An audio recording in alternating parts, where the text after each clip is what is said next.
चटईची खरेदी केलेली आहे. कलर पण लाईट आहे, छान वाटतोय. गावावरून भाचा आला होता, तर त्यांनी नणंदबाईंनी हे छान भाज्या दिलेल्या होत्या. करडईची भाजी होती, मेथीची भाजी आहे. त्यांच्या घरी शेतात गाजरं होती ते दिली. ताजी ताजी कोथिंबीर दिली.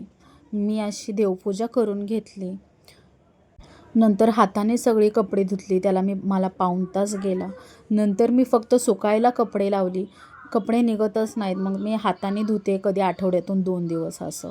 नंतर दुपारी आत्या आल्या होत्या आणि मला पण चपाती खायची नव्हती, म्हणून मी भाकरी केली. नंतर तोंडी लावायला मेथीची भाजी, थोडीशी अंड्याची पोळी, बाजरीची भाकरी आणि टोमॅटोची चटणी असे आमचं जेवण झालं.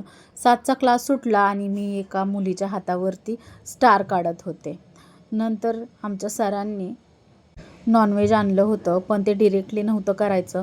पूर्ण उकळून घेऊन ते केलं होतं. पूर्ण पाण्यामध्ये उकळवून परतच ते केलं होतं. नंतर माझी भाकरीची चालली होती आणि बघा माझा चष्मा नवीन आला आहे, म्हणून थोडंसं मला छान वाटतंय.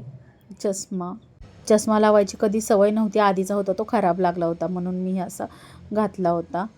नंतर जेवण केलं. मी तर ओट्सच खाल्ले, पण जेवण केल्यानंतर हा बघा किती पसारा आहे. चला तर मग सबस्क्राईब करा.